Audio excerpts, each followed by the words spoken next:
He thought the Apache girl just wanted to warm up in his cabin, but she wanted a husband. The man had chosen this life because he wanted silence. His cabin stood alone deep in the mountains, far from towns, roads, and people.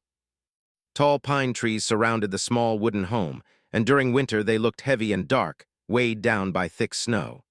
The air was sharp and cold, and the wind often howled like a restless spirit moving through the forest. For the man, this quiet was comfort. He had built the cabin with his own hands, plank by plank, years ago. Since then, his days followed a simple pattern: cutting firewood, hunting when needed, fixing tools, and sitting by the fire at night, listening to the crackling flames. He was not running from trouble. He was simply tired of noise, of crowded places, and of people who spoke more than they listened. In the mountains, nothing pretended to be what it was not. The cold was honest. Hunger was real. Hard work brought clear results. That kind of life made sense to him. That evening, winter showed its harsh side. Snow fell thick and fast, covering the ground so quickly that even familiar paths disappeared. The sky turned a dull gray long before sunset, and darkness came early. Inside the cabin, the man added more wood to the fire and rubbed his hands together. The warmth felt good after a long day outside. He poured himself a cup of hot tea and sat on a rough wooden chair near the hearth. The wind shook the walls, but the cabin held strong. Just as he began to relax, a sound cut through the noise of the storm. A knock. At first he thought it was the wind throwing a branch against the door. That happened often during storms. He stayed still, listening. Then came the sound again, clearer this time. Slow, careful. Human, his body stiffened. No one ever came up here in winter. Travelers avoided these mountains when the snow grew deep. The nearest settlement was many miles away. The man stood up slowly and reached for the lamp, his mind filled with questions. Who would be out here in such weather? Were they lost, hurt, or dangerous? He moved quietly to the door and placed his hand on the latch. For a moment he hesitated. Life alone had taught him caution. Still, something about the knock did not feel threatening. It was not loud or demanding. It sounded weak, almost tired. He opened the door. Cold air rushed inside, carrying snow with it. Standing there, barely visible in the dim light, was a young girl. She was small in size and wrapped in a thin blanket that did little to protect her from the freezing wind. Snow clung to her dark hair and shoulders. Her face was pale from the cold, but her eyes were alert, watching him carefully. She was Apache, though the man did not think of it in words right away. He only noticed that she did not look like the people he remembered from towns. Her clothing was simple and worn, clearly not made for such a harsh storm. She looked exhausted, as if she had been walking for a long time. For a moment, neither of them spoke. The storm roared around them, pushing the girl slightly forward as if urging her inside. The man cleared his throat. "You'll freeze out here," he said, his voice rough from lack of use. He stepped aside and opened the door wider. She hesitated just for a second, then stepped into the cabin. The warmth of the fire touched her immediately, and she let out a small breath she might not have realized she was holding. The man closed the door quickly to keep the cold out. Up close, he could see how badly she was shaking. Her hands were red and stiff, her fingers barely moving. Without thinking too much, he guided her toward the fire. He pointed to a chair and motioned for her to sit. She obeyed, lowering herself carefully, still watching him with quiet attention. He hung her blanket near the fire to dry and poured another cup of hot tea. He placed it in her hands, wrapping his own hands briefly around hers to help her hold it steady. Her skin was icy. She flinched slightly at his touch but did not pull away. "Drink," he said gently. She took small sips at first, then slightly larger ones as the warmth spread through her body. Color slowly returned to her face. The man stepped back, giving her space. He did not know her language and she did not speak his. Still, silence did not feel heavy between them. The fire filled the gaps with sound. As minutes passed, her shaking eased. She glanced around the cabin, taking in the rough furniture, the tools hanging on the wall, the animals' skins on the floor. Everything spoke of a simple, hardworking life. She seemed calm, almost thoughtful, as if she were not surprised to be there. The man sat across from her, studying her without staring. He guessed she was younger than she first appeared, made older by the struggle of the journey. He wondered how far she had traveled and why she was alone. But he did not ask. He assumed the answer was simple. She had been caught in the storm and needed shelter. Anyone would. He added more wood to the fire and set a small pot of soup to warm. When it was ready, he handed her a bowl. She accepted it with a slight nod, a gesture of thanks. As she ate, he noticed her movements were careful, respectful. Nothing about her felt demanding or fearful. Outside, the storm showed no sign of stopping. Snow piled against the windows, and the wind pressed hard against the cabin walls. The man knew it would be dangerous for her to leave, even if she wanted to.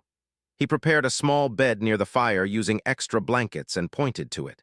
She understood and gave another quiet nod. As the night deepened, the man sat in his chair, watching the flames. He felt a strange sense of awareness, as if the cabin itself had changed. He had spent many winters alone, yet tonight did not feel the same.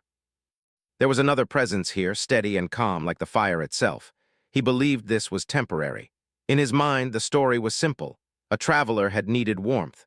By morning, if the storm eased, she would leave and life would return to normal. He felt no reason to think otherwise.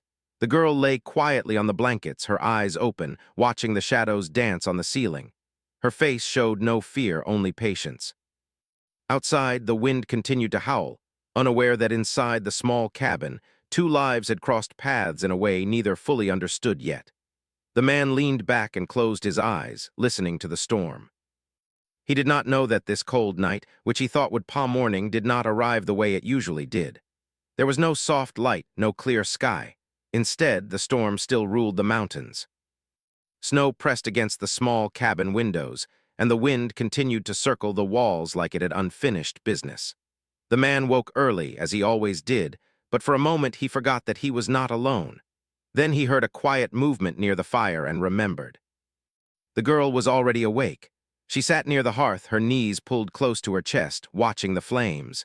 The fire had burned low during the night, but it still gave enough warmth to fight the cold. Her blanket was wrapped tightly around her shoulders. She looked calmer than she had the night before, her breathing steady, her face no longer pale. The man stood up slowly, careful not to startle her. He added more wood to the fire and the flames grew stronger. The light filled the cabin, touching every corner. For a few seconds they simply shared the silence, two strangers under the same roof, listening to the storm. He nodded toward her, a simple greeting. "Morning," he said. She did not understand the word, but she understood the tone. She nodded back. Her eyes were sharp, observant, as if she were learning the shape of the day already. The man moved about the cabin, preparing breakfast. He boiled water, cut some dried meat, and placed bread on the table. He worked slowly, aware of her presence but not uncomfortable with it. When the food was ready, he set a plate in front of her and gestured for her to eat. She hesitated again, just briefly, then followed his gesture. She ate quietly, with care, never taking more than she needed. The man noticed this. In his experience, hunger often made people rush or take more than their share. She did neither. That small detail stayed with him. Outside, the storm showed no mercy. Snow continued to fall, thick and heavy. The man stepped to the window and looked out. The path leading away from the cabin was gone, buried under white. Even he would not travel in such conditions. He turned back to her and pointed toward the window, then shook his head. "Too dangerous," he said, though he knew she did not understand the words. Still, the meaning reached her. She looked outside, then nodded slowly, as if she had already known this. So she stayed. The hours passed slowly, shaped by small actions. The man repaired a broken tool near the table. The girl sat nearby, watching his hands move. Sometimes she helped in simple ways, holding an item or handing him something he needed without being asked. Their understanding grew through gestures and shared glances, not speech. Though they came from different worlds, the space between them felt smaller with each passing hour. At one point, the man stepped outside briefly to clear snow from the door. When he returned, cold clinging to his clothes, he noticed that she had added more wood to the fire on her own. She had watched him closely enough to know how it worked. That surprised him. He felt a strange mix of curiosity and respect. She was quiet but not helpless. Calm but not weak. As midday came and went, the storm continued. The man realized she would need to stay another night. He felt no concern about that. In fact, the thought of her leaving too soon stirred something unfamiliar in him, something he did not want to name yet. Later, while the soup warmed again, she stood and moved closer to him. She pointed to herself and spoke a word he did not understand. Then she pointed to him and paused, waiting. He understood the meaning even if he did not know the language. She was asking his name. He placed a hand on his chest. "Daniel," he said clearly. She repeated it slowly, carefully, as if tasting the sound. Then she pointed to herself again and spoke her own name. He tried to repeat it, but the sound did not come out quite right. She smiled faintly, not mocking but patient, and repeated it again until he did better. That small exchange changed something between them. They were no longer just a man and a stranger. They had names now. As the afternoon faded into early darkness, the cabin grew quiet again. Shadows stretched along the walls. The fire became the center of the world. Daniel felt aware of her presence in a new way, not as a burden or a concern, but as something steady, like a rhythm added to the silence. He wondered about her journey, where she had come from. Why she had traveled alone. He imagined she might have family nearby, perhaps a camp hidden somewhere in the mountains. He assumed she would return to them once the storm ended. That seemed reasonable, but there were moments that made him pause. She watched him often, not with fear or curiosity alone, but with focus. As if she were measuring something, weighing actions rather than words. When he worked, she noticed how he treated his tools. When he ate, she saw how he shared food. When he moved around the cabin, she observed how he respected the space he lived in. Daniel felt this attention, though he did not fully understand it. It made him slightly uneasy, yet also strangely seen. That night after they ate, the wind grew louder. The storm reached its strongest point. Snow struck the cabin walls like waves against a ship. Daniel checked the roof and door, making sure everything held. When he returned, he found her standing near the door, listening to the storm. She looked at him and spoke softly, her voice calm despite the noise outside. He did not know the words, but he felt their weight. They were not words of fear. He gestured for her to rest. He prepared the sleeping area again, giving her the warmer place near the fire. He took his usual chair, wrapping himself in a blanket. Before lying down, she paused and looked at him, then gave a small bow of her head. Gratitude, respect, or something deeper, he was not sure. As the night deepened, Daniel found sleep difficult.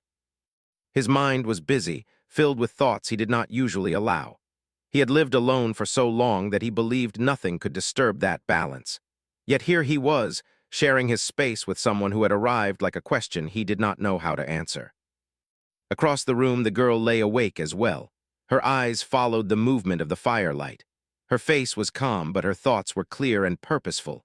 She had not come here by accident. The storm was not the reason for her journey, only the cover for it. She believed strongly in signs, in paths chosen by more than chance.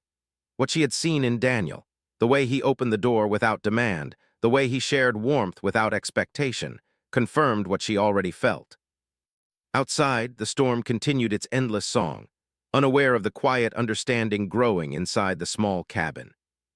Two lives, once separate and distant, now moved slowly toward each other, guided not by words but by shared space, shared time, and a connection neither fully understood yet. Daniel closed his eyes, telling himself that tomorrow would bring clarity. The storm would pass. She would leave. Life would return to normal. But deep inside, something told him that normal had already changed. When Daniel woke the next morning, the first thing he noticed was the silence.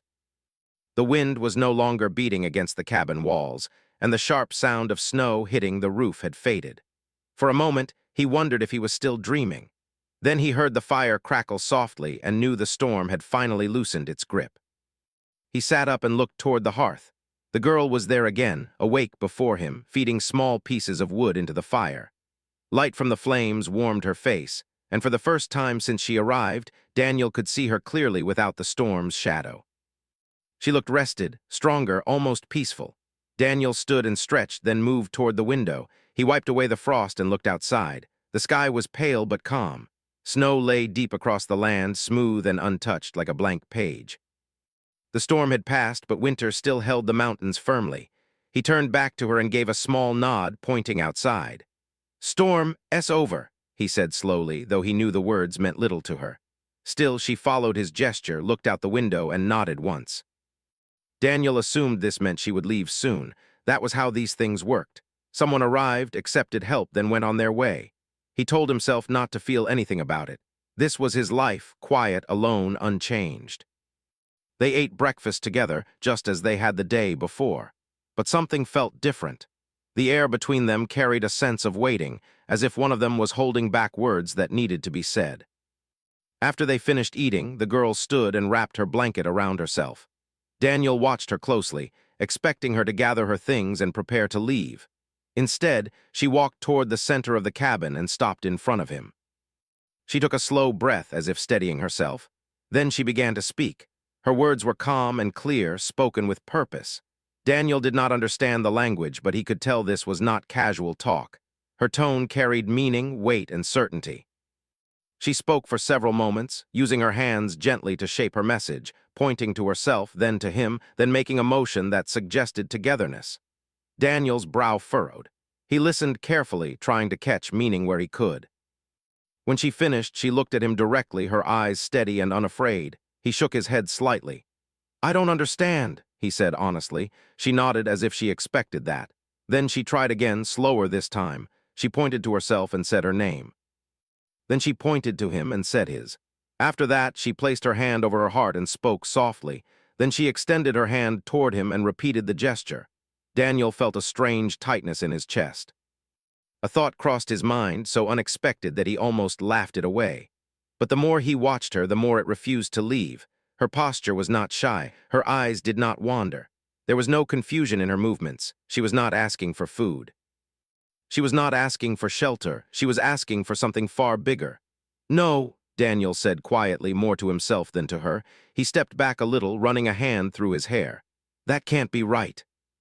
She watched him closely, reading his reaction even if she could not understand his words. When he stepped back, she did not follow.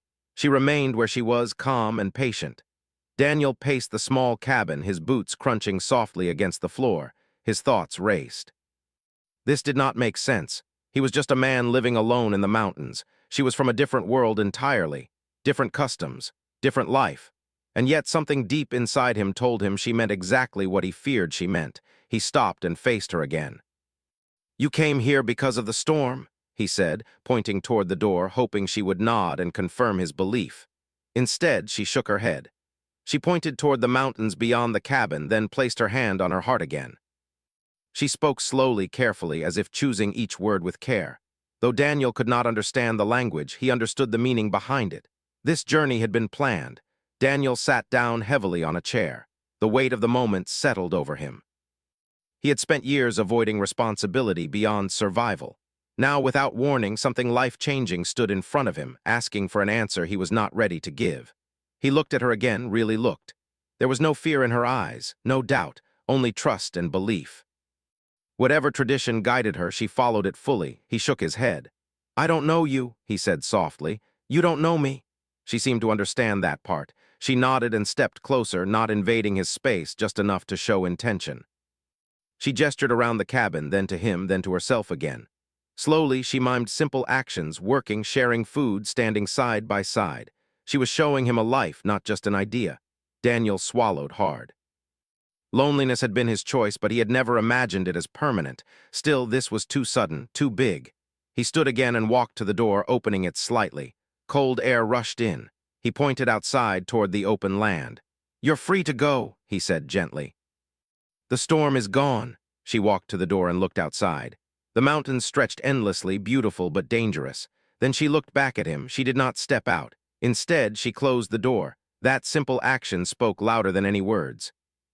Daniel felt something shift inside him, fear mixed with respect. She was not trapped here. She chose to stay. The rest of the day passed slowly, filled with heavy silence. Daniel worked outside, clearing snow and checking his traps, trying to give himself time to think. The cold helped clear his head, but it did not erase the truth waiting inside the cabin.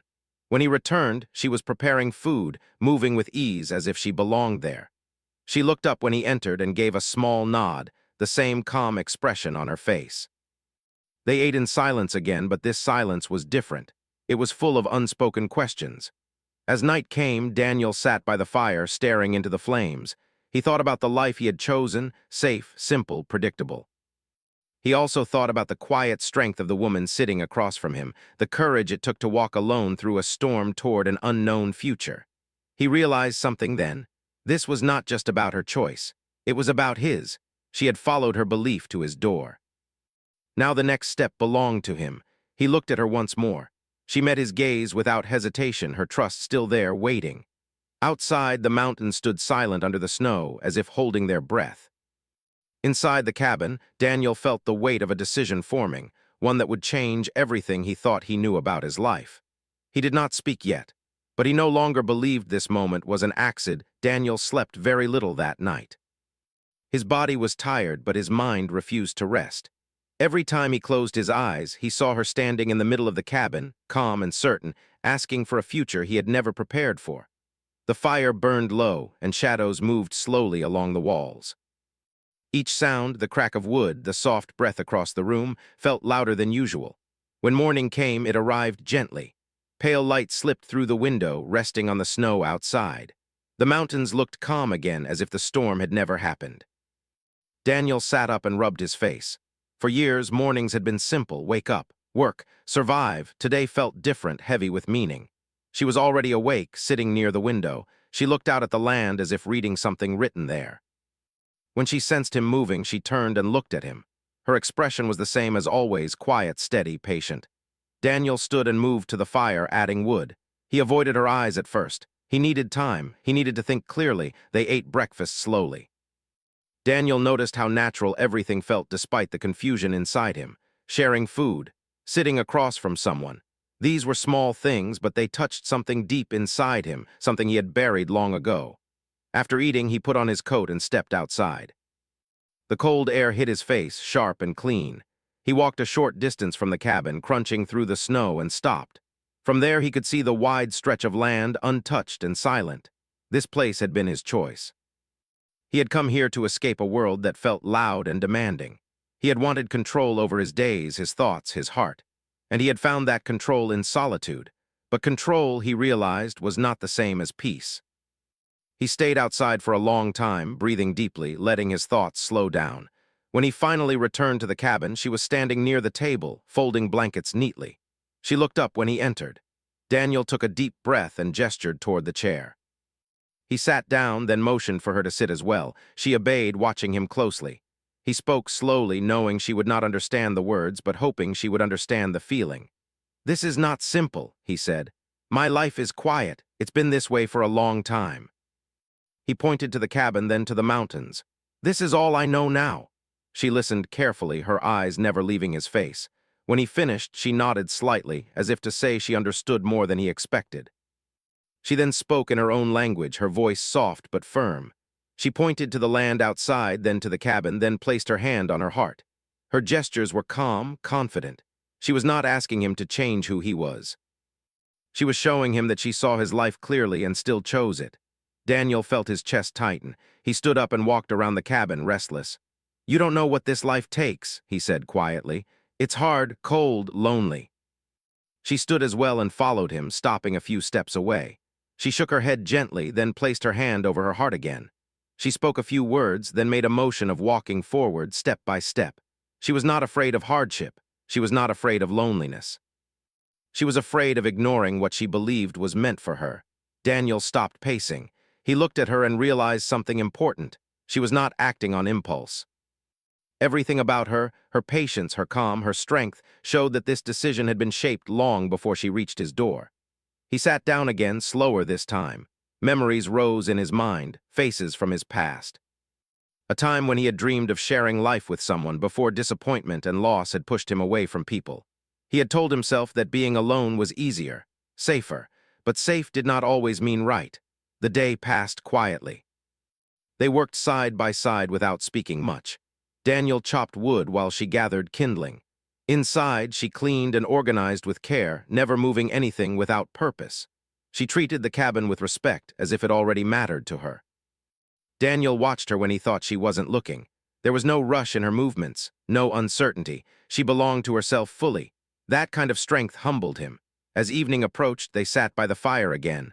The light warmed the room and the cold stayed outside. Daniel felt a deep calm settle over him, mixed with fear. Big choices always carried fear. He looked at her and placed his hand on his chest. "I need time," he said slowly, "to understand."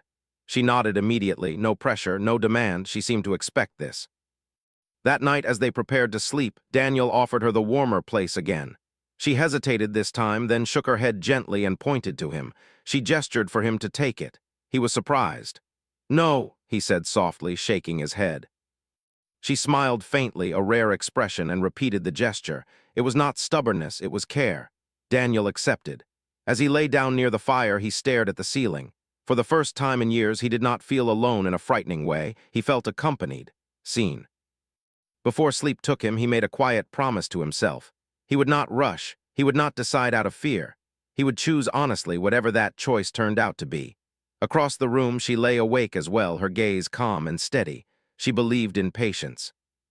She believed that truth revealed itself in time. Outside, the mountains rested under the stars, silent witnesses to a man standing at the edge of a new life, learning that some paths appear only when you stop running from them. Daniel did not have his answer yet. But for the first time, he was no longer afraid to find it. Morning light filled the cabin softly, touching the wooden walls and the quiet space between them. Daniel woke with a calm feeling he had not known for a long time. His decision had not fully formed yet, but his fear had faded. In its place was something steadier, clarity. He sat up and listened. The cabin felt alive, not just with sound, but with meaning. The fire was already burning again. She was awake, as always, moving quietly, respecting the space as if it were shared by nature itself. Daniel stood and walked to the window. The sky was clear, bright blue, stretching over the mountains. The snow sparkled under the sun, clean and endless, a perfect day for travel. He turned and looked at her. She noticed his gaze and met it calmly. There was no question in her eyes now. She was ready for whatever came next. Daniel took a deep breath and stepped closer. He pointed outside, then back to the cabin, then placed his hand over his heart. "This life," he said slowly, choosing his words even though she could not understand them, "it's not easy. It never will be." She nodded. He continued, his voice steady. "But neither is turning away from what feels right." She listened closely, her posture relaxed but attentive. Daniel paused, then placed his hand gently between them, not touching her, just open. "If you stay," he said, "it won't be because of tradition or belief alone. It will be because we choose it, together." She looked at his hand, then at his face. Slowly, she reached out and placed her hand in his. The gesture was simple. The meaning was not. In that moment, Daniel felt something settle deep inside him. A sense of direction, not loud or dramatic, but quiet and strong like the mountains around them. They spent the rest of the morning preparing for the days ahead. Daniel showed her the land nearby, the places where he gathered wood, where water ran clean beneath the ice. She followed closely, learning, observing, asking questions through gestures and expressions. He realized then how much he enjoyed teaching her, not in a way that placed him above her, but beside her. She learned quickly, and sometimes she showed him better ways to do things he had done the same way for years. When they returned to the cabin, Daniel made a small change. He moved some furniture, cleared space, made room. It was a quiet act, but meaningful. The cabin was no longer just his. Days passed, then weeks. Winter slowly began to loosen its hold. Snow melted in patches, revealing earth beneath. Life found its way forward again. They learned each other without words at first, through shared work, through meals eaten together, through long evenings by the fire. Over time, they taught each other words, one by one, building a bridge between their worlds. Daniel learned her name properly. He learned her story, about her people, her beliefs, and the path that led her to choose a partner based on character rather than comfort. She learned about his past, the loss that had pushed him into solitude, the walls he had built to protect himself. There were moments of misunderstanding, moments of silence that felt heavy, but they faced them together with patience and honesty. Neither tried to change the other. They adjusted slowly, carefully. Spring arrived quietly. Green pushed through the white. Birds returned. The mountains softened. With the changing season came visitors, members of her people, curious but respectful. Daniel welcomed them with humility, offering food and shelter as he once had for her. There was no grand ceremony, no loud celebration. Just a shared understanding between two worlds that chose to meet rather than collide. Daniel was no longer a man hiding from life. He was part of it again. The cabin became a home filled with purpose. Laughter appeared, soft at first, then stronger. Silence still existed, but it was no longer empty. It was shared. One evening, as the sun set behind the mountains, Daniel sat beside her outside the cabin. They watched the sky change colors, the world slowing down around them. He looked at her and smiled. Not the uncertain smile of the past, but one filled with trust. She leaned against him gently, her presence steady and warm. What began as a knock on a cold night had become a future neither of them could have planned, but both had chosen. And in that choice, Daniel learned something he had forgotten long ago, that sometimes the greatest journeys do not begin with movement.